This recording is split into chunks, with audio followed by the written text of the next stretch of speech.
CIA director says Russia is offering to help Iran's advanced missile program in exchange for military aid. Here's a summary of the article. Russia is likely offering Iran help with its advanced missile program in exchange for military aid for its war in Ukraine, the director of the Central Intelligence Agency said on Sunday. William Burns was speaking on CBS, Face the Nation, where he noted that Iran had given weapons to Russia that were subsequently used in Ukraine, including in incidents where civilian infrastructure was targeted. What we also see are signs that Russia is proposing to help the Iranians on their missile program and also at least considering the possibility of providing fighter aircraft to Iran as well, he said. National Security Council spokesman John Kirby said on Friday that U.S. officials believe that Russia may be planning to give Iran military jets after Iran sent much-needed artillery rounds to Russia. Iran has been building up its missile arsenal for years, including long-range and ballistic missiles.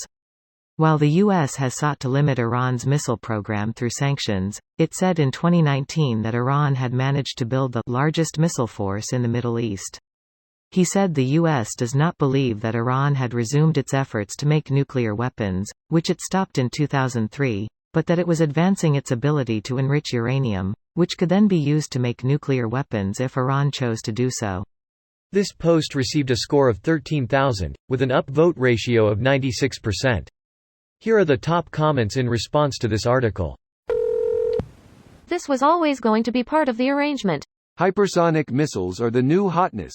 Can't shoot those down with Iron Dome. Q energy weapons. But will we get Gundams? Time for a colony drop. New Ukraine, previously Russia, now containing new tourist attractions such as smiles, less suicide, liquor with flavors, food, not brainwashing grandma, and much, much more. Saudis punching the ARN knowing they have to walk back to America.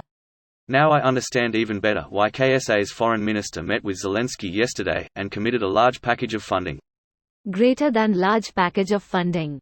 $400 million. Meanwhile, they gave $2 billion to Jared Kushner's investment firm when he left office.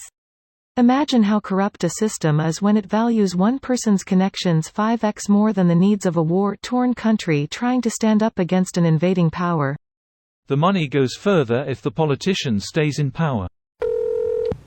And now we see why Saudi Arabia decided to give Ukraine a fuck-ton of money. Didn't think of that, but it makes sense. Sure makes the Israelis refusing Ukraine military aid look pretty stupid now, doesn't it? What is the deal with Israel and Russia? Like Iran would not have the weapons and military build-up they do without Russian support.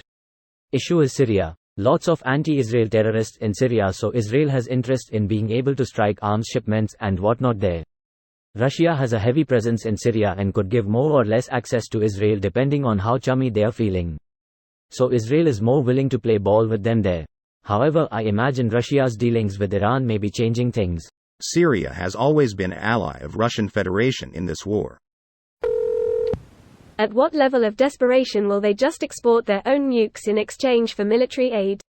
God, I hope there would be a lost in transit situation thanks to some very angry, very deniable assets. No one is going to let Russia use their airspace or waterways to transport a nuke.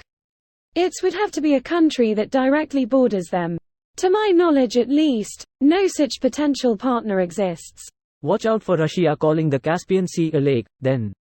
If it's a lake, which it is occasionally disputed to be, then all countries jointly own the interior portion, and Russia can easily transport whatever they want to Iran via the Caspian. It'd still piss off the other countries, but probably not enough to cause more damage than Russia's gain in this trade.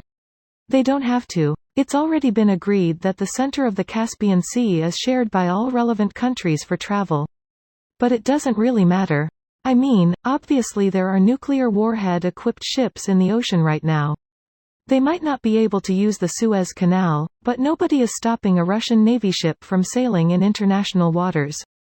Not saying Russia will do this, but if they did, nobody could really stop them. This video was automatically created by Reddit to speech.